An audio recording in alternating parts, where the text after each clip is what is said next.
आप सभी को जय मसीह की, प्रभु यीशु मसीह के नाम से आप सभी को आशीष मिले। आज मिले हैं नए वीडियो के साथ एक नए टॉपिक पर, और परमेश्वर आप सभी को आशीषित करे। और आइए बाइबल से हम इसके विषय में आज सीखेंगे व्यभिचार, और व्यभिचार क्या होता है और बाइबल में कौन से वर्सेस लिखे हुए हैं व्यभिचार के बारे में, और एक व्यक्ति व्यभिचार कर परमेश्वर से कैसे दूर जा सकता है और अपना विनाश और अपना नाश का कारण बन सकता है। आमीन। तो सर्वप्रथम बाइबल का वर्स पढ़ेंगे, निर्गमन 20 अध्याय उसका 14 वर्स, जो सर्वप्रथम परमेश्वर ने कमांड आज्ञा दी मूसा को 10 आज्ञा है, और उसमें एक आज्ञा यह थी कि तू व्यभिचार न करना। आमीन। ये लिखा हुआ है निर्गमन 20 अध्याय उसके 14 वर्ष में कि तू व्यभिचार न करना। और पहला कुरिन्थियों 6 अध्याय और 18 वर्ष में लिखा है, व्यभिचार से बचे रहो। जितने और पाप मनुष्य करता है वे देह के बाहर है, परंतु व्यभिचार करने वाला अपने ही देह के विरुद्ध पाप करता है। आमीन। अन्य जितने प्रकार के पाप है प्रियो वो सारे देह के बाहर है, और लेकिन व्यभिचार करने वाला व्यक्ति अपने देह के खिलाफ पाप करता है। बाइबल इसे कहती है। क्यों? क्योंकि यीशु मसीह ने कहा कि यह देह तुम्हारा मंदिर है, यह देह पवित्र आत्मा का मंदिर है, और इस देह में परमेश्वर का आत्मा वास करता है। आमीन। और जब इस देह में परमेश्वर का आत्मा वास करता है, जिसे पवित्र और शुद्ध होने की जरूरत है। अगर इसमें व्यभिचार, इसमें गंदगी है, बुराइयां है, तो सच में परमेश्वर का आत्मा क्या हो जाता है? शोकित हो जाता है। इसलिए यहाँ पर लिखा हुआ है कि व्यभिचार से बचे रहो, क्योंकि अन्य प्रकार के पाप जो आप करते हैं आपके बॉडी के, आपके देह के बाहर है, लेकिन एक व्यभिचार ऐसा अपराध है जो मनुष्य अपने ही देह के खिलाफ करता है, और यह देह जो पवित्र आत्मा का मंदिर है इसके खिलाफ करता है। आमीन। और बहुत सारे लोग आज बहुत से लोग इस अडल्ट्री और व्यभिचार के पाप में फंसे हुए हैं, और बहुत से लोग नाना प्रकार से शैतान ने उनको हर प्रकार से इस अडल्ट्री में गिरा कर रखा है, और इसी मनसा से कि शैतान नहीं चाहता कि मनुष्य परमेश्वर के प्रति वफादार रहे, ईमानदार रहे, परमेश्वर को भावता हुआ जीवन जीता रहे, परमेश्वर को प्रसन्न करने वाला जीवन जीता रहे। लेकिन वो चाहता है कि मनुष्य पाप में गिरकर, बुराई में गिरकर, व्यभिचार में गिरकर परमेश्वर से दूर होकर अपने आशीषों से, ब्लेसिंग से, एक अच्छी लाइफ से, एक अच्छे भविष्य के साथ, एक अच्छे हेल्थ के साथ दूर रह सके, हेल्थ से दूर रह सके, अच्छी लाइफ से, आशीषों से दूर रह सके। ये दुष्ट की चाल है। हमें, और अगर आप यूथ है और यंग है और आप मुझे देख रहे हैं इस समय, बाइबल का वचन तीमुथियुस 2 अध्याय 22 वर्ष में लिखा हुआ है, परंतु जवानी की अभिलाषाओं से भाग, और जो शुद्ध मन से प्रभु का नाम लेते हैं उनके साथ धर्म, विश्वास, प्रेम और मेल-मिलाप का पीछा कर। आई मीन, जवानी की अभिलाषाओं से भाग। आज दुष्ट ने बहुत सारे यूथ को, जवानों को इस अभिलाषाओं में, व्यभिचार की अभिलाषाओं में गिरा कर रखा हुआ है। अट्रैक्शंस, अडल्ट्री, बहुत बड़ी बड़ी बातें, फोन से और अन्य प्रकार से, कैसे प्रकार से व्यभिचार आप देखने से, सोचने से। व्यभिचार केवल फिजिकल ही नहीं होता। बाइबल क्या कहती है? मत्ती 5 अध्याय में हम वो भी वर्ष पढ़ेंगे, लिखा हुआ है कि तुम अगर सोचते हो, अगर तुम मन में भी सोचते हो तो तुम व्यभिचार करते हो। आइए वो वर्ड पढ़ते हैं, मत्ती 5 उसका 27। कहा गया था कि व्यभिचार न करना, परंतु मैं तुमसे यह कहता हूँ कि जो कोई सुन चुके हो कि व्यभिचार न करना, जैसे नियमों में आया, व्यवस्था में आया व्यभिचार न करना। लेवी व्यवस्था में जब आप नियमों को पढ़ेंगे जो परमेश्वर की ओर से दिए गए थे कि यदि कोई स्त्री और पुरुष, लड़का लड़की व्यभिचार करते हुए पकड़े जाए तो उनको पत्थर वहा कर नगर के बाहर, फाटक के बाहर मार दिया जाता था। ये नियम थे, ये व्यवस्था थी, अगर वे पकड़ दिए जाए व्यभिचार करते हुए। लेकिन यीशु मसीह ने नए नियम में ये नियम और व्यभिचार के प्रति व्यवस्था और भी अधिक कठिन कर दी। यीशु मसीह आकर क्या सिखाते हैं? तुम सुन चुके हो कि व्यभिचार न करना, परंतु मैं तुमसे कहता हूँ कि जो कोई किसी स्त्री पर कुदृष्टि डाले अपने मन में, वो व्यभिचार कर चुका है। व्यभिचार मन में भी आप सोचने से व्यभिचार कर देते हैं। अगर आप मन में किसी स्त्री के प्रति बुरा सोच रहे हैं, किसी पुरुष के प्रति, अगर आप स्त्री है, लड़की, किसी लड़के के प्रति, पुरुष के प्रति आप बुरा सोच रहे हैं, तो ये व्यभिचार है, और परमेश्वर इससे कदापि प्रसन्न नहीं होते। क्योंकि परमेश्वर के वचन में लिखा कि अगर कुदृष्टि भी डालते हो और मन में बुरा विचार भी लाते हो तो आप व्यभिचार करते हो, आप बुरा करते हो, और परमेश्वर को नहीं भाता। और जैसे दूसरा तीमुथियुस में लिखा हुआ है कि जवानी की अभिलाषाओं से भाग। हर एक जवान ने जो जवानी के डिजायर से, अभिलाषा है, इनसे भागना है।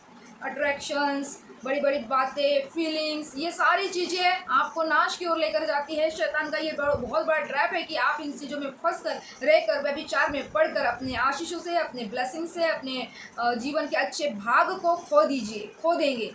ये शैतान का एक ट्रैप है। आपको इसको समझना पड़ेगा कि किसी स्त्री पर बुरी दृष्टि, किसी पुरुष पर बुरी दृष्टि का डालना और सोचना भी अपने मन में, ये भी व्यभिचार है। और परमेश्वर का वचन कहता है कि जवानी की अभिलाषाओं से भागो, व्यभिचार से बचे रहो। आमीन। सो मसीह बहन भाइयों, GF, BF, लड़का लड़की से संबंध रखना शादी के पहले, ये सारी चीज़ें सोचना भी पाप है मसीह लोगों के लिए। संसार में तो ये सब कुछ चलता है, संसार में तो ये सारा गंद मचा पड़ा हुआ है ना, वीडियो से, रील से, क्या आप देखते हैं, क्या आप सोचते हैं, क्या आप करते हैं। लेकिन मसीह में ये सब कुछ व्यभिचार गिना जाता है, और मसीह में व्यभिचार की ये परिभाषा है कि आप अगर मन में भी सोचते तो पाप करते हैं। इसलिए कोई भी लड़का और लड़की, लड़का लड़की एक दूसरे लड़की के प्रति बुरा ना सोचे और बुरा विचार न लाए, ये व्यभिचार है। हमें जवानी की अभिलाषाओं से भागना है। और तीमुथियुस जो एक जवान चेला था, पौलुस तीमुथियुस को लिख रहा है कि तुझे जवानी की अभिलाषाओं से भागना है, सारे प्रकार के अट्रैक्शन से, व्यभिचार से, सारी गुड फीलिंग्स, एक दूसरे के प्रति बात करना, फिर वो गुड फीलिंग्स में बदल जाता है, फिर आप व्यभिचार में गिर जाते हैं। और व्यभिचार एक ऐसा अपराध है जो मूर्ति पूजा करने के बराबर है, जिसे परमेश्वर घृणा करता है। और जब हम बाइबल में देखते हैं यूसुफ एक जवान था जिसके भाई उससे घृणा करते थे। आप सबको ये स्टोरी पता होगी कि पोतीफर की पत्नी, जो यूसुफ यूथ था, यंग था, जवान था, सुंदर था, दिखने में बुद्धिमान था, यूसुफ के साथ वो बुरा काम करना चाहती थी और यूसुफ के साथ वो पाप करना चाहती थी, और हर समय वो ट्रैप करना चाहती थी कि वो यूसुफ को पाप में गिराए। लेकिन यूसुफ भागा क्यों? क्योंकि वो परमेश्वर की ओर से बुद्धि पाया हुआ और परमेश्वर के डर भय में चलने वाला वो भी एक जवान था।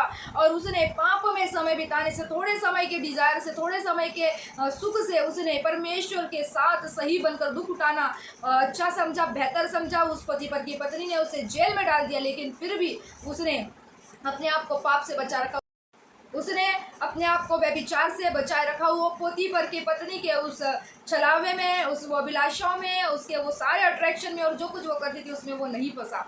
सो हम भी आज जो मसीह में यूथ है और आप जो यंग है और जवान पीढ़ी है, आपने भी खुद को यूसुफ के समान हर प्रकार के अट्रैक्शन से, हर प्रकार के वो चीज़ें जो ट्रैप कर रही है आपके जीवन में, शैतान जिसे ला रहा है बार बार आपके जीवन में कि आप उसमें फंसे और पड़े, आपने उसको खुद को परमेश्वर के वचन से सही करना है, ठीक करना है, ताकि आप उस पाप में न गिर सके और परमेश्वर आपको आशीषित रख सके। आमीन।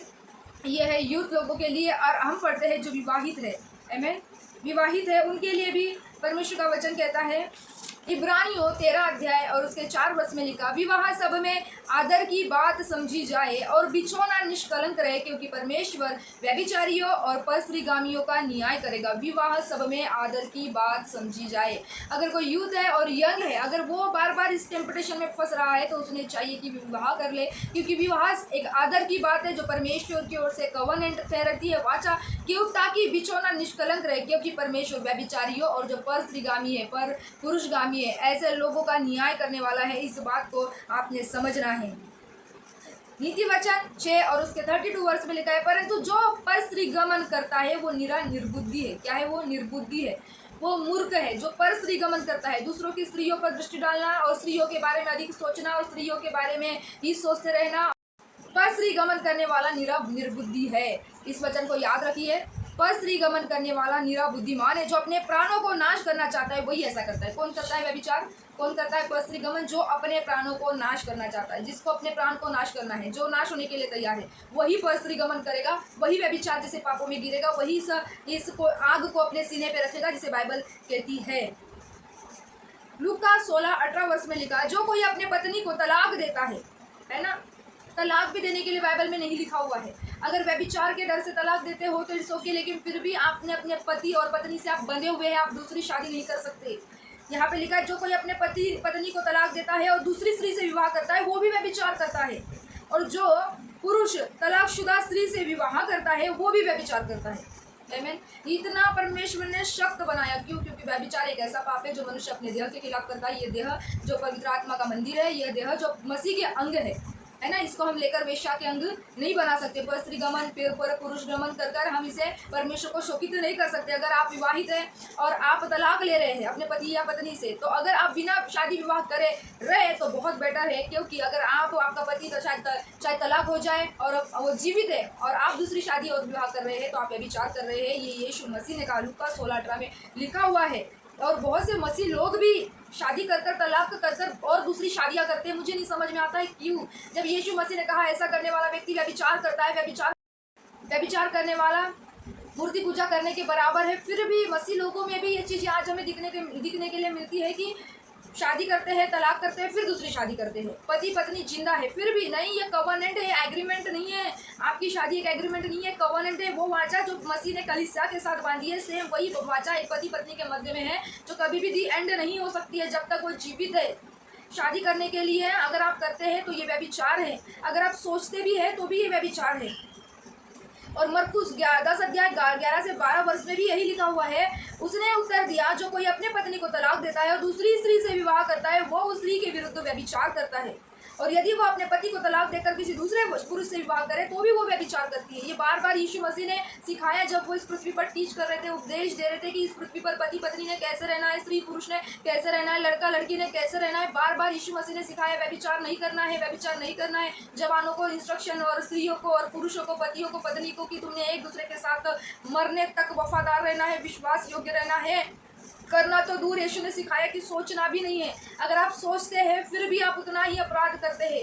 फिजिकल होने से भी, होने के जैसा ही अगर आप मन में सोचते हैं, वो भी इतना ही भयंकर पाप है जिसे परमेश्वर घृणा करता है। पहला कुरिन्थियों 6 अध्याय 9 से 10 वर्ष में लिखा है, क्या तुम नहीं जानते कि कुकर्मी परमेश्वर के राज्य के वारिस नहीं होंगे। अगर आप ऐसा करते हैं, आप कुकर्म बुरे काम करने वाले लोग ठहरते हैं। और कुकर्मी परमेश्वर के राज्य के वारिस नहीं होंगे। कुकर्मी परमेश्वर के राज्य के वारिस नहीं होंगे। परमेश्वर के बच्चे में लिखा, क्या सोचकर आज मसीहत में ये सारी चीजें होती है। क्या सोचकर कि जब आप मसीह में भी है और आप दूसरी और तीसरी शादी करते हैं और आपको लगता है कि आप परमेश्वर के राज्य के वारिस बन जाएंगे, आप स्वर्ग राज्य में प्रवेश कर लेंगे, आपको परमेश्वर स्वर्ग राज्य में प्रवेश दे देंगे, ये झूठ है। आप धोखे में फंसे हुए। बाइबल के बच्चे में लिखा, कुकर्म करने वाले, पति पत्नी होने के बावजूद पाप करने वाले, पति पत्नी होने के बावजूद व्यभिचार करने वाले, शादी के पहले पाप करने वाले और मन में सोच कर व्यभिचार करने वाले, ये ऐसे कुकर्म करने वाले परमेश्वर के राज्य के वारिस नहीं होंगे। चाहे आप 20 साल पुराने, 30 साल पुराने, 50 साल पुराने विश्वासी क्यों ना हो, आपका ड्यूरेशन मैटर नहीं करता, आपका जीवन मैटर करता है कि आप कितने पवित्र टाइम में परमेश्वर के साथ चल रहे हैं, कितने उसके आज्ञाओं में बने, कितने आप उसके डर खौफ में जी रहे हैं। मूर्ति पूजक न स्त्रीगामी, क्या लिखा है, धोखा ना खाओ, न व्यभिचारी, न मूर्ति पूजक, न स्त्रीगामी, न पुरुषगामी, न चोर, न लोभी, न पियक्कड़, न गाली देने वाले, न धोखा देने वाले परमेश्वर के राज्य के वारिस होंगे। आमीन। परमेश्वर के राज्य के वारिस नहीं हो सकते मूर्ति पूजक, चोरी करने वाले, लोभ करने वाले, पियक्कड़, पर स्त्रीगामी, पर पुरुषगामी, ये परमेश्वर के राज्य के वारिस नहीं होंगे। धोखा देने वाले, जो अपने पति और पत्नी को धोखा देते हैं, ये परमेश्वर के राज्य के वारिस नहीं होंगे। बाइबल वचन में ये लिखा है। आपने अपने अंदर डर पैदा करना है कि मेरा जीवन मसीह में होकर अगर धोखा देने वाला है और व्यभिचार करने वाला है तो मैं प्रभु के राज्य में कभी प्रवेश नहीं कर पाऊंगा। मैं भूल जाऊँ कि मैं मसीह हूँ, मैं भूल जाऊँ मैं क्रिश्चियन हूँ, क्राइस्ट फॉलोवर हूँ, क्योंकि मेरे जीवन में कुछ भी ऐसे फल नहीं दिखाई दे रहे हैं जो परमेश्वर मुझे जीने के लिए और फल लाने के लिए कहा है। इसलिए याद रखिए, कुकर्म करने वाले परमेश्वर के राज्य के वारिस नहीं होंगे। व्यभिचारी लोग परमेश्वर के राज्य के वारिस नहीं होंगे। आपको इसको समझना पड़ेगा। पहला कुरिन्थियों 6 अध्याय 15 वर्ष में लिखा है, क्या तुम नहीं जानते कि तुम्हारा शरीर स्वयं मसीह का अंग है। आपका शरीर मसीह के देह का एक अंग है। आप मसीह के उस पवित्र देह का एक अंग हो। आपने समझना पड़ेगा, आपका शरीर मसीह के देह का एक अंग है। तो क्या मसीह के अंग को लेकर उन्हें किसी वेश्या के अंग बना दूं?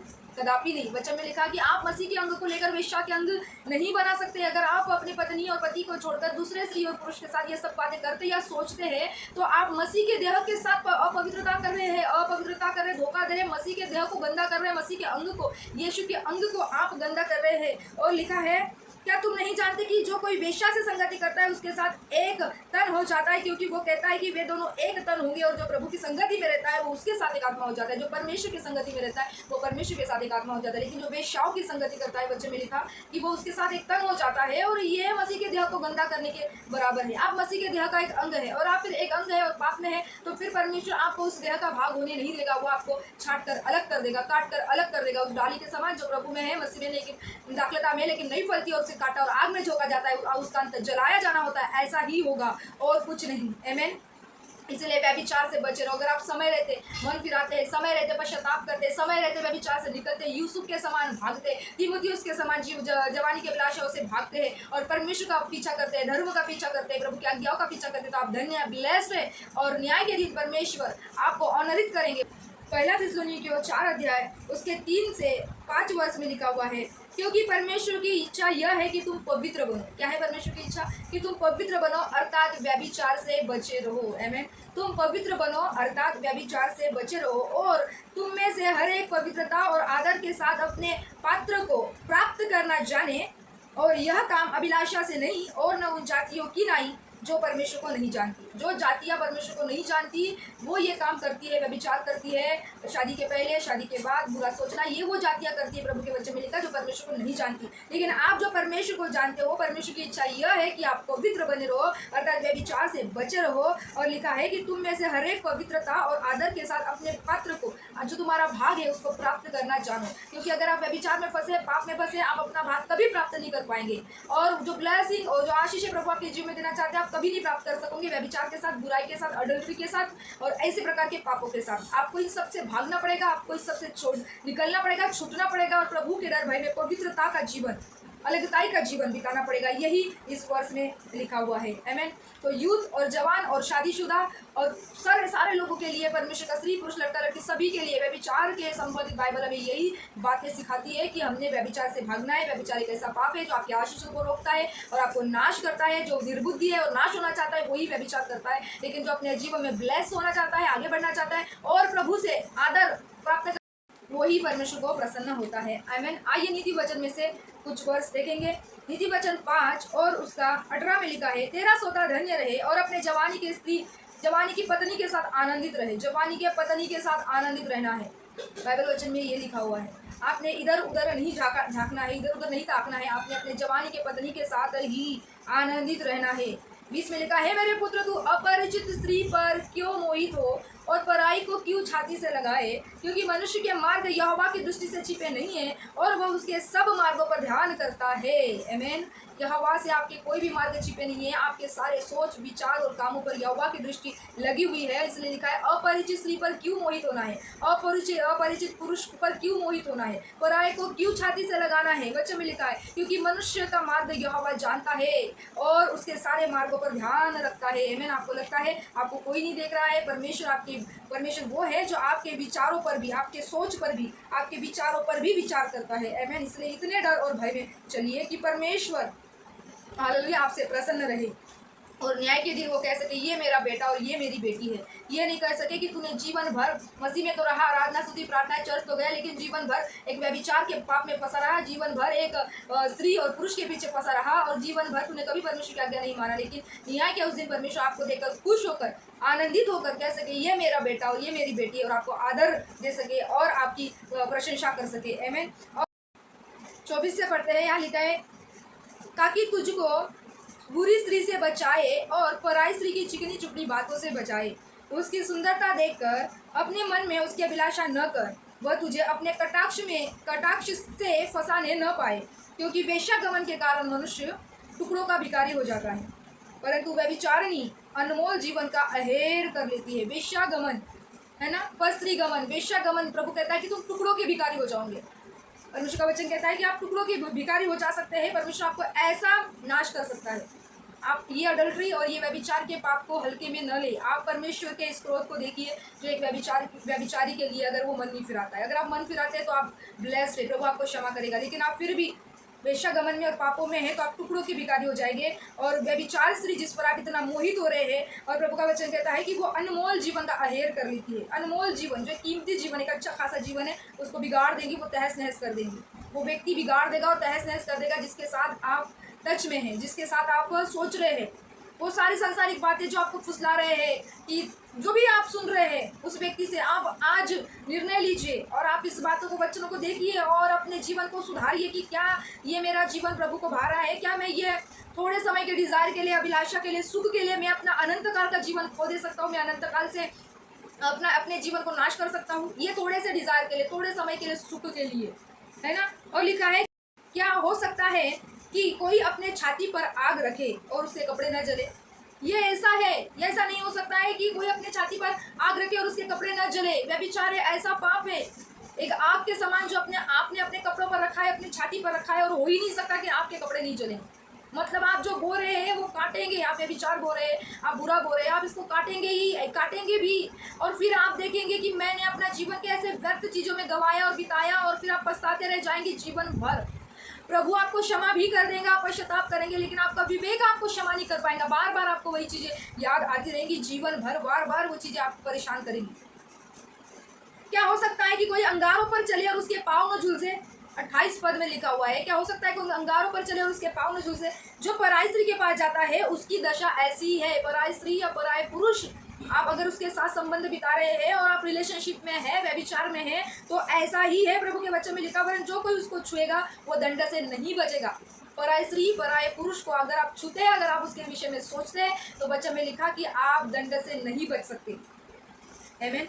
ये व्यभिचार ऐसा पाप है, पर स्त्री गमन करने वाला निरा बुद्धिमान है और प्राणों को, वो अपने प्राणों को नाश करना चाहता है, वही ऐसा करता है। और जो ऐसा करता है वचन में लिखा वो टुकड़ों का भिखारी हो जाएगा और परमेश्वर हर ब्लेसिंग से उसे वंचित रखेंगे। क्यों? क्योंकि आपके जीवन प्रभु का भय नहीं, डर नहीं, आज्ञाकारिता नहीं, आप व्यभिचार के जैसे थोड़े समय के पाप में फंसे हुए और आप अनंत जीवन नहीं नजर आ रहा है, जो अनंत काल के सुख आनंद आप जो बो रहे हैं आप उसे काटेंगे। हमें आपको इस सारी बातों से समझना है, इन सारे वर्ष जो हमने पढ़े व्यभिचार के विषय में। अगर आप यूथ है, यंग है, आपने भी परमेश्वर के डर भय में चलना है, क्योंकि सबोपदेशक में प्रभु का वचन कहता है कि हे जवान, अपने जवानी के दिनों में अपने सृजनहार को स्मरण रख, इसके पहले की विपत्ति के वे दिन आए जिसमें तू कहे मेरा मन इनमें नहीं लगता। आपने अपने जवानी के दिनों में अपने सृजनहार को स्मरण रखना है।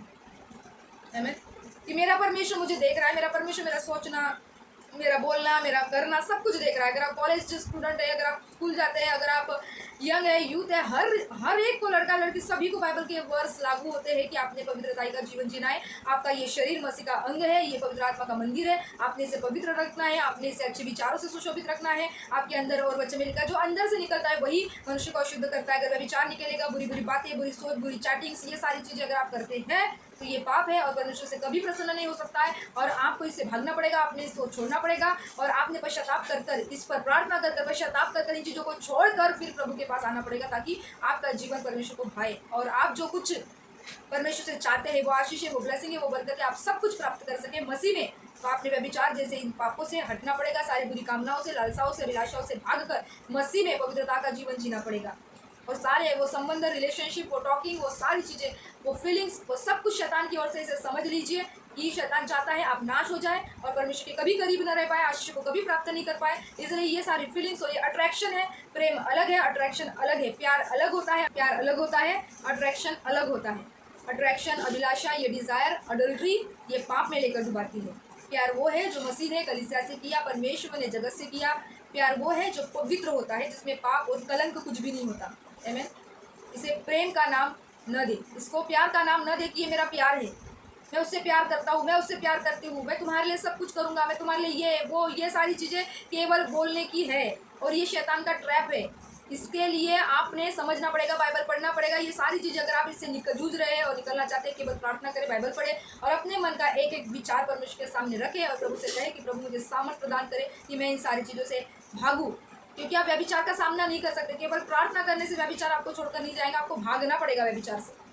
बाइबल में एक ऐसा पाप है, इसके लिए लिखा हुआ है कि व्यभिचार से भागो, आप उसका सामना नहीं कर सकते।